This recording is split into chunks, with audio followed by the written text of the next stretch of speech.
Welcome, everyone. Can I get a round of applause? Some smiley applause. Yay. Awesome. So PXR would like to begin by acknowledging the support of the Canada Council for the Arts Digital Strategy Fund in helping us get this whole event organized. We acknowledge that this event has been primarily organized on the traditional, ancestral, and unceded territory of the Coast Salish peoples, the Tsleil-Waututh, Musqueam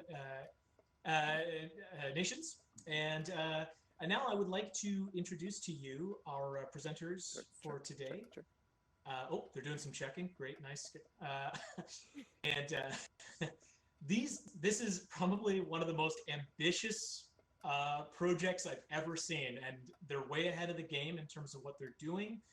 I also find their presentation very ambitious. So they have really set themselves a high task, and it just shows that they are the folks who like to shoot for the stars. So I present to you, this is Debi Wong, Conrad Sly, Johan Guan, Neil Nair, and Brian Top of Renaissance Opera Company, here to tell us about OrpheusVR. Let's give them a round of applause.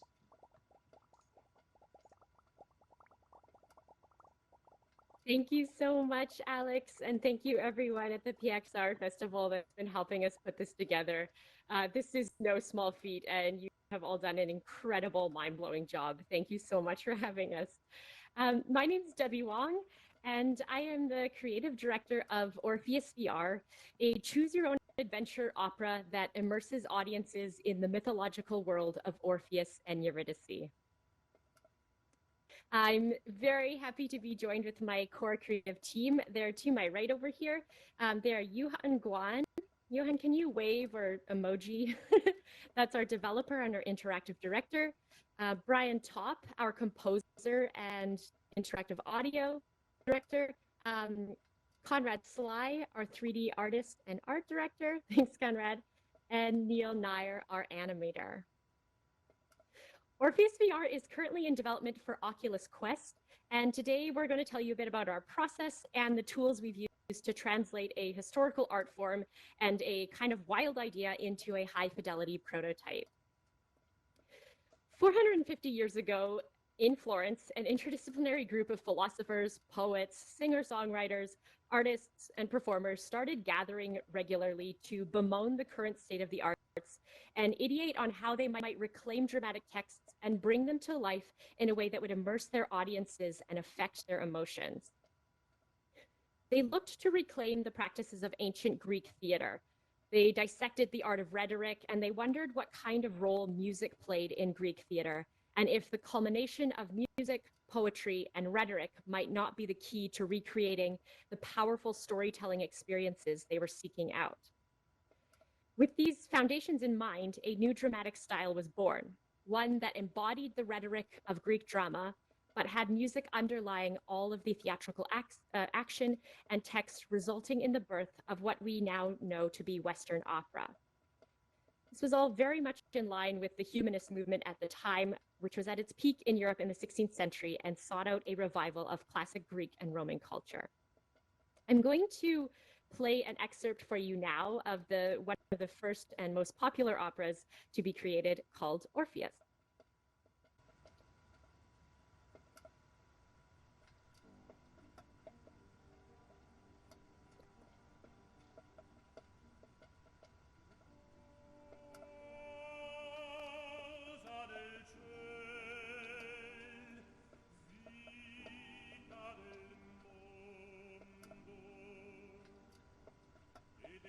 Prove di lui che l'universo affretta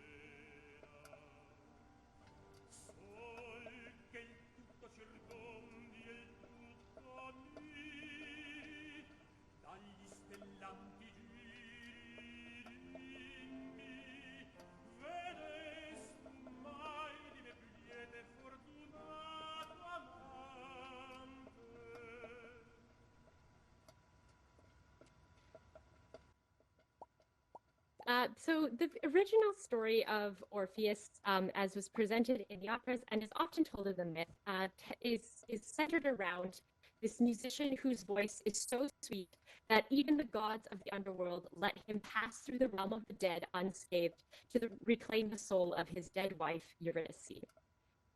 I like to tell the story of the birth of opera and introduce its roots because it was very much a process of ideating, innovating, and prototyping, all in the name of reconnecting with powerful modes of immersive storytelling.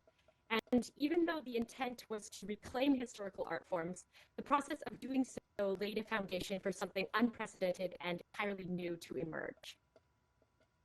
So 2 years ago, another group of artists sat around at a local bar on Commercial Drive in Vancouver, BC, not necessarily bemoaning the state of the arts, but certainly questioning what kind of artistic experiences might be possible given the boom in access to emerging technologies. OrpheusVR was born out of that conversation and a series of questions. What would opera look and feel like if it were invented today? What is essential to what we understand as Western opera, and how can technology innovate the audience experience of those essentials? And what can historical opera offer to teach emerging technologies and artistic forms? So to answer the first question, I will now play you a small excerpt of our version of Orpheus.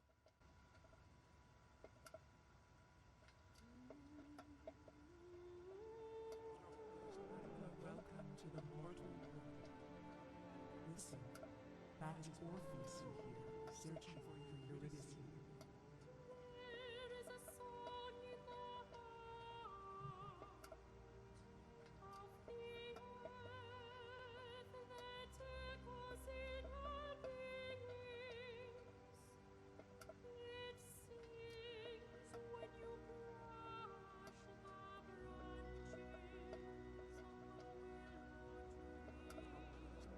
Together they could change the course of destiny.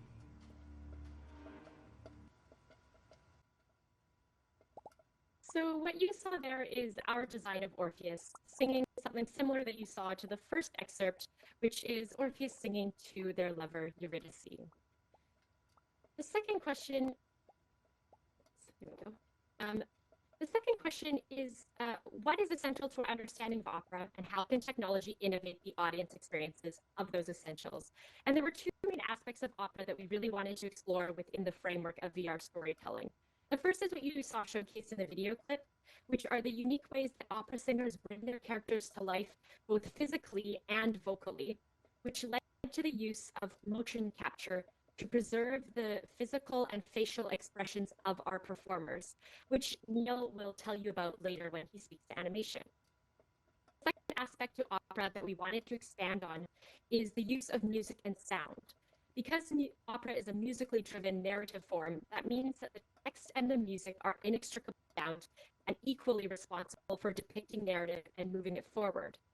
This presented all kinds of opportunities in a 360 story world, which when we are creating one, we have to think about how the entire world sounds and how the users move through the world and how it sounds as they're moving through it. But in opera, what that actually translates to is kind of like an orchestral score. So when a user moves into portion A as opposed to portion B, what does that sound like? And how does that all come together to form a cohesive narrative? Both Yuhan Guan and Brian Top will speak to those things a little bit more. But it also introduced the idea of interactive audio to us. As users are moving through our environment, there's things that they can interact with. And instead of them sounding like they normally would in the real world, we thought, what if it could change the orchestration and allow users to co-create their very own operatic experience with us by playing through the narrative? Lastly, we wanted to showcase what historical opera can offer emergent narrative forms. And again, this is where the music comes in.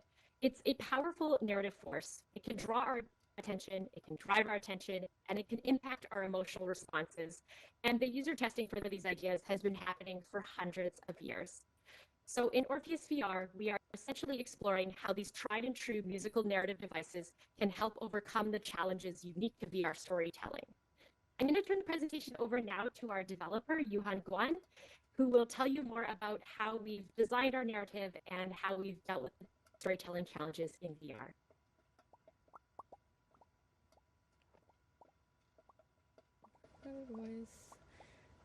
Okay, hi. I'm Yuhan. It's such a pleasure to be here to talk about implementation of OrpheusVR so far. Um, Next slide, please. Sorry. So first of all, I want to talk about why we choose VR. Virtual reality applications are a perfect medium to provide fully immersion to the audience. Unlike the traditional theater setup for operas, where the opera usually happens on stage in front of all the audience could be surrounded by the environment and the characters in VR, where they can be in the center of the opera and even be a part of it. So we choose Oculus Quest as our target device, which is fully standalone and cordless. And this also provides us the opportunity to provide interactivity to the user using the touch controllers. Because we want the audience to be a part of the opera, interactivities came into a key element in our branched storytelling. So at the early stage of our designing the experience, we choose to use branch storytelling techniques to design our story. So in this case, user could feel more engaged and they will feel their own influence to the path of the characters, and their action actually change the path of the storyline. So to implement all these interactions and branch storytelling logistics, we use Unity Engine as our main development platform.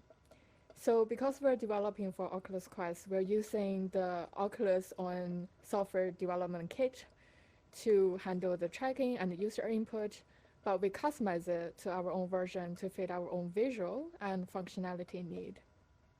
We developed a few event system and action managers to hook the user's input with our sound and animation, where Neo developed using the timeline and Brian developed using the voice sound integration in Unity.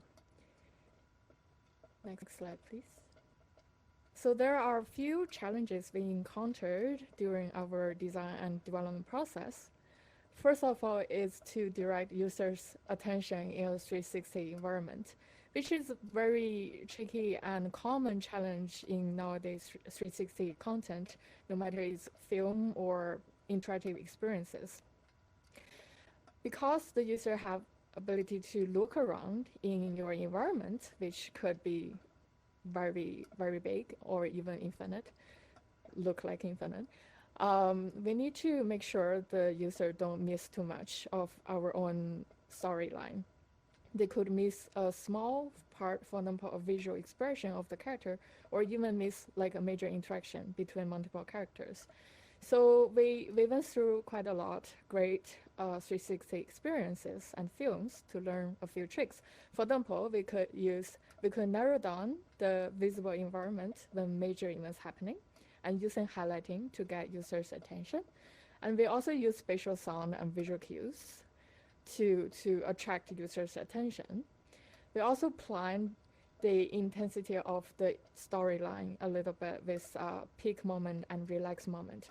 We make sure to provide the audience some exploration stage with fun little details in the environment so that they could direct their own attention to enjoy the environment, and then lead them to a few minutes of intense storytelling events.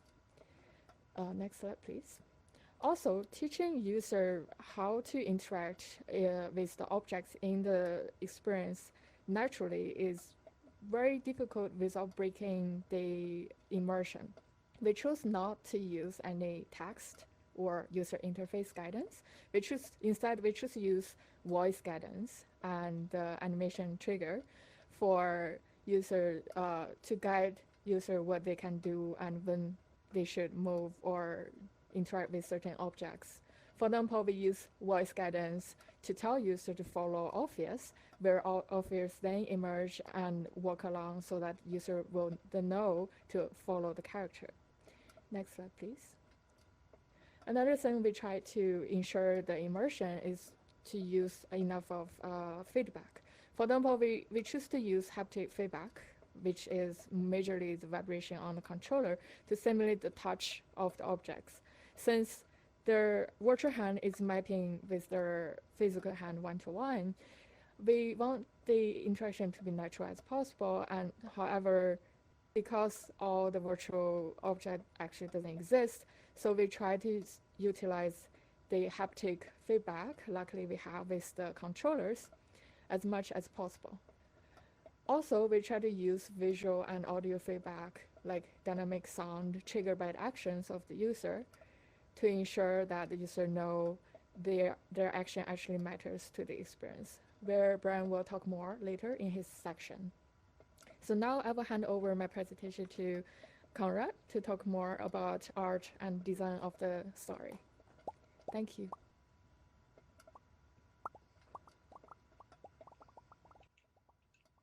All right, can you guys hear me? All right, okay, great. So when Debbie and I initially started talking about wanting to try to make a VR opera experience, we wanted to explore using VR tools to do so, such as Quill and Medium. Here you can see an early sketch I did in Quill, which is a VR painting tool. So after doing a bunch of research into these tools, I thought that the painterly style in Quill could work and perform well on the Oculus Quest. Prior to doing this, my background was in photorealistic architectural visualization, which we knew we were not really going to be able to achieve on the Quest. So we began, exploring more art styles seen in games. After a few weeks of messing around doing some tests with the features of Quill, we had a nice opportunity to show early development at an opera event in Toronto. The idea we came up with was to showcase some of the storyboards that I painted in VR. I painted a landscape set and a couple of characters, Orpheus and Eurydice. This was then translated into a musical 360-degree fly-through VR experience for the Oculus Go at the time. And the attendees of the opera event could get an early glimpse of our intentions for this project. We also experimented with having an opera singer inhabit one of these virtual environments during a live performance. And the audience could see what she saw on a big projection behind her.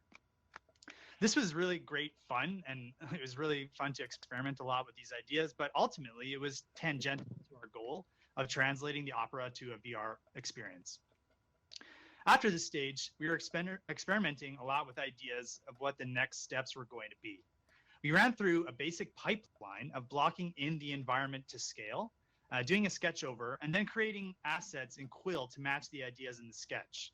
What I discovered about the tool like Quill at this time is that it creates topology or polygons kind of on the fly, like in your brushstroke.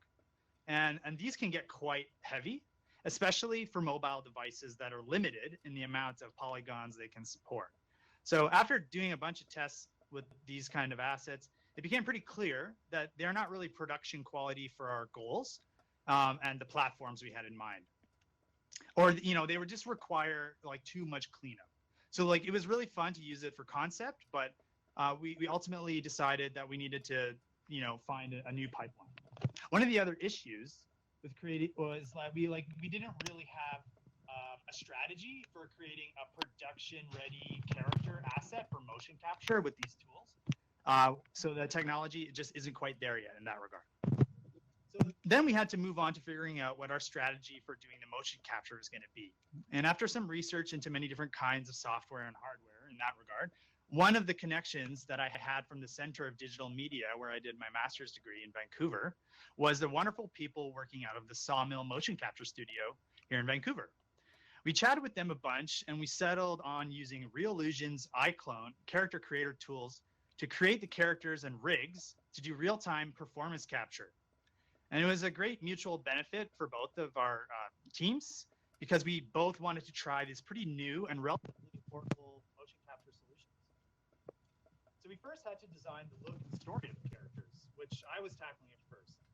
We We drew a lot of inspiration from myths and myth games, but we wanted to put our own spin on it.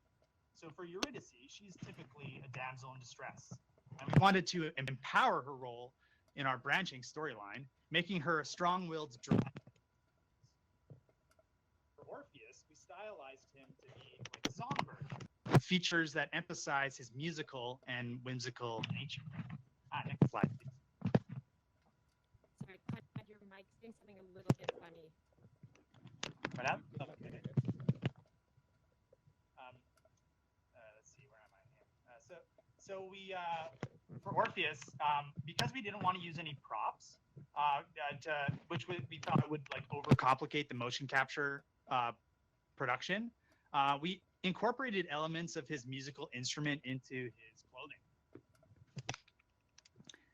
As you can see, the strings of his lyre. And somewhere along the way, it became pretty clear that with my background not really being in character design, it'd be awesome to have some help to create a production quality concept of the character. So we hired Dorothy Yang, an amazing character designer here in Vancouver, to help bring our characters to a higher standard.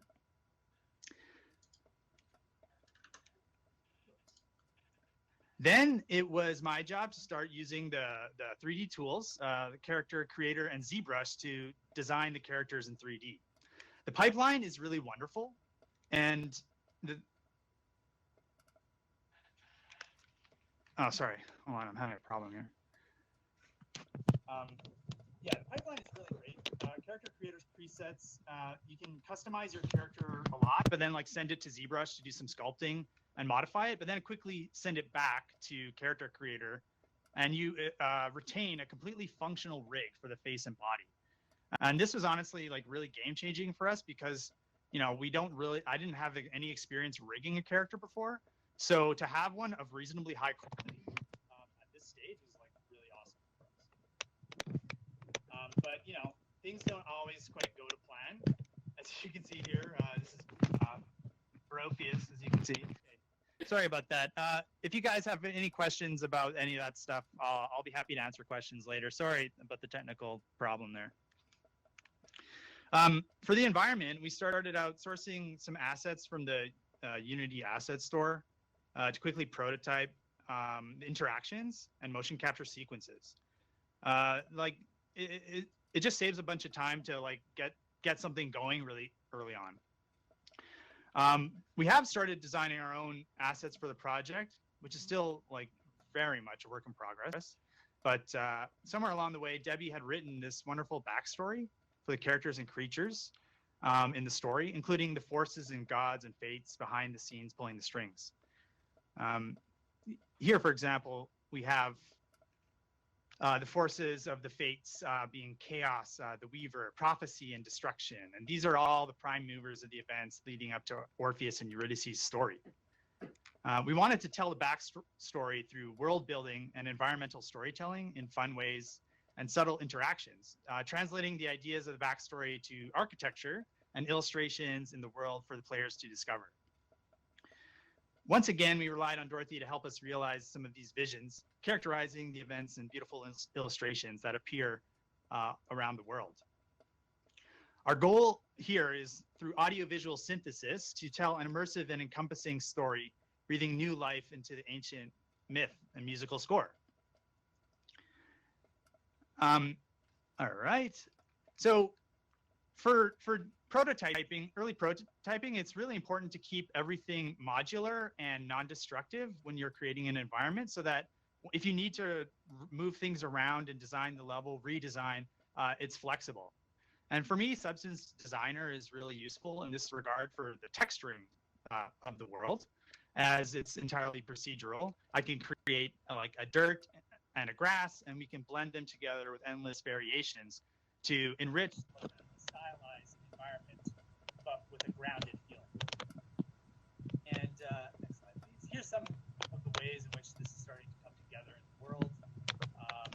And while everything is a work in progress still, it's been really fun, and we're really excited for the next steps. So next, we're going to hand it off to Neil, who's going to talk a lot more about the animation pipeline.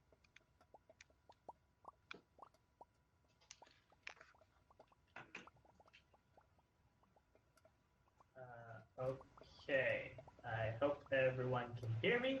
Hello, I'm Neil. I want to talk to you today about how we captured performance for OrpheusVR, this project. First, I want to tell you that there's two primary ways that we capture motion capture these days. One is optical, where we use a series of cameras and reflective markers, which bounce light off them, and we capture the data that way. And the other, which is a developing form, is active tracking, where we use suits that have motion sensors, which can then send data to computers. Next slide, please. Yeah, so our process for this project was using an optical capture system to capture the body, and the iPhone X with a plugin to capture the facial animation. Typically, this process involves using, so a director will give you a shot list, and then we will capture body motions and facial capture together, but in our case, separately. I'll go into that a little bit later. And the last two steps are cleaning up that data, processing it, and then integrating it finally into the engine. So next, please. So this is typical what a shot would look like from start to finish. You would get your facial and body data, which you can see on the left, and then you see the point cloud in the center, which is the raw data, the form which we get it in, and then we apply that to our 3D digital models, and finally we integrate it into the game engine and add all the art and bells and whistles. So here you can see a little behind the scenes video.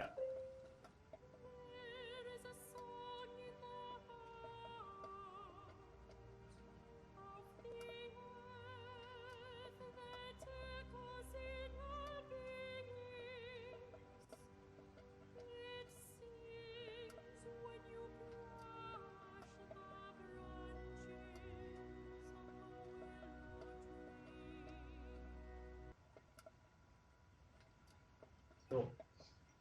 So how we did the body motion was in that room that you saw there, using a 24 camera OptiTrack system. And what we do is put markers on the actors' bodies, and that forms this green sort of point cloud that you can see, which is a direct representation of them. And then, much like film production, we record take after take. Next, please. And our facial capture, we used the iPhone X with its forward-facing depth camera. And we use Reallusion, and they have a plugin called LifeFace. It's part of their suite of plugins for motion capture. You can use this either head-mounted, or you can use it fixed in place later on. Initially, we started off with it head-mounted, but we found that it was quite heavy to have an iPhone strapped to someone's head for a long time. So we moved to fixed placement and recorded all the takes separately. Next, please.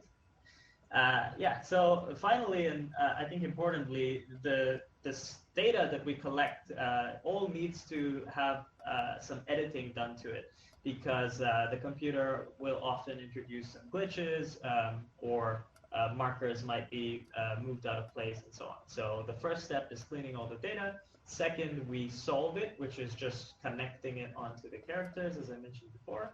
And then we move on to motion editing, where it's likely that we will need to stitch several pieces of motion capture animation together, or make them into loops, which can be very easily played in the game engine.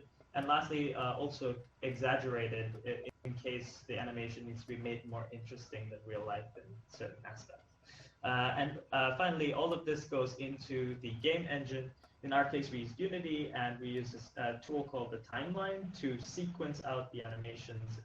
And also, we use Unity's inbuilt mechanim system to trigger specific animations when we need it. All right, next. Yeah, so thanks, and feel free to ask me any questions later.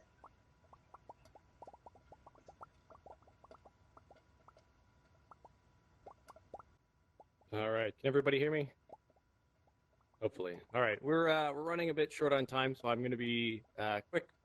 So my name is Brian. I am the composer and sort of music director for OrpheusVR. And the music is a very, very big subject. So mostly what I'm going to talk about today are some of the considerations and challenges that we face. So, one thing that we've talked about this whole time, is that in VR, the role of the audience actually can change, and that you're no longer just this passive entity watching something unfold in front of you, but you can become something much more engaged with it. You can interact with it. And our goal with this was that you as the user, as the audience, would be able to interact with the characters and shape the story, but also be able to shape the musical outcomes of things, this being a musically driven art form. Now, one of the major challenges that comes up with this, once you start adding interaction with the music, is the simple fact that music exists in time. What I mean by this is that music relies on structure and pacing, direction, carefully planned tension and release. Any moment in a musical composition, the way that it has the impact that it does is largely because of everything that led to it. Now, once you start adding interaction, time becomes very flexible because musical layers or instruments, melodies, and ideas are now being dependent on a user doing something, and you can't guarantee when, where, or if they'll ever do that. So this is also being timed with, or combined with, very strictly timed performances and motion capture. So the place where we sort of started by conceptualizing the music was less about, how you might think of a traditional opera or musical form, and more of what is the user doing, or what are the possibilities for the user at any point, because the musical material is going to have to adapt to, is a section very free? Like, are we expecting a person to move through a space? Is it user directed in that the music is coming out of something they're doing, or is in any moment this is fixed? Now they're watching a part of a captured performance. Next slide.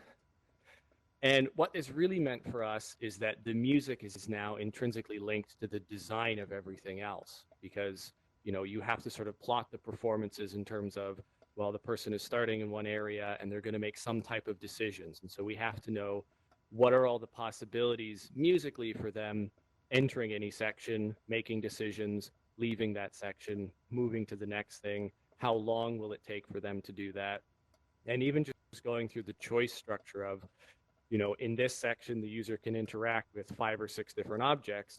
Well, what happens if they only interact with 2, or all of them, or none of them, or they decide to just stop and wait there? There's a lot of design choices that have to come from what you are going to allow the user to do, but also accounting for what anyone might do, because it's entirely possible for someone to just kind of stop and smell the roses, so to speak.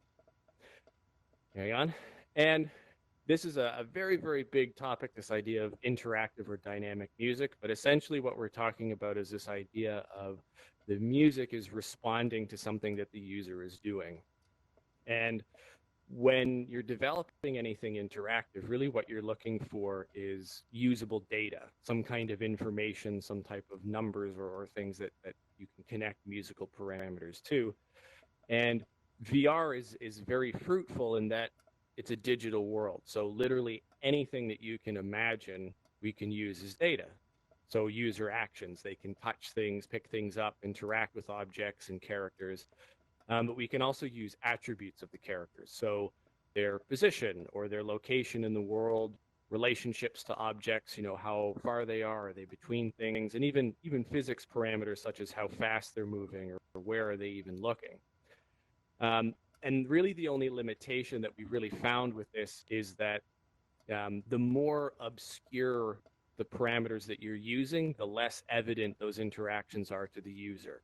So sometimes that can be very nice, but that's a huge element of it. And so what Debi's brought up here, even a very, so one of the methods that we've been using quite a bit is dynamic layering, which is this idea that a given piece of music actually exists as a number of independent or interdependent layers.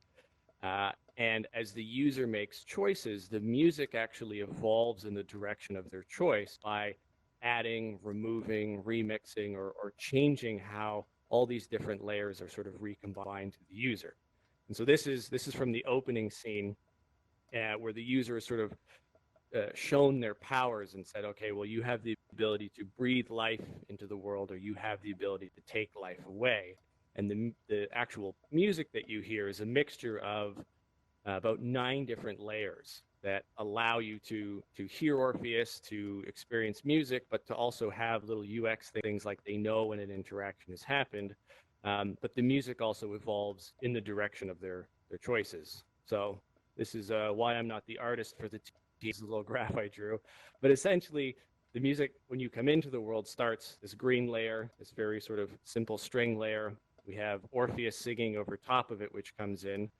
And then as you make choices towards breathing in life, you add layers on top. As you decide to take life away, you add layers below, and they all sort of serve different functions for the actual composition. And the stars here are actually that one of the challenges that you run into with dynamic layering is that once you have a piece of music that's made up of about 9 or more different layers, it can all of a sudden just turn into this massive wall of sound. And if you want the person to know that they're actually doing something or affecting the world, a lot of these layers aren't immediately like you touch something and a huge timpani roll comes in. They tend to be very sparse, so that the gestalt of it is still, you know, a reasonably constrained piece of music. But we also have these little musical flourishes that happen, so the user knows, okay, I touched something, the music's going to change a little bit, but it might not be immediately apparent. So we're just going to show a little video, just a very accelerated version of that.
That's the end of our presentation. Thank you all so much. We've gone over time, so we're supposed to wrap up at 2, but if you do have any questions about any of the things that we're up to, please feel free to come to any of us and ask away.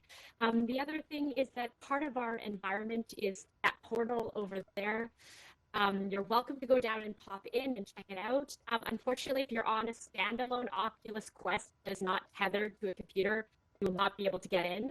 But please, it will be open all throughout the whole conference, so you can have, it should be solved in a couple days. But thank you all so much. Thank you, PXR. Thank you to my amazing team for being here and sharing with us. Thank you, everyone.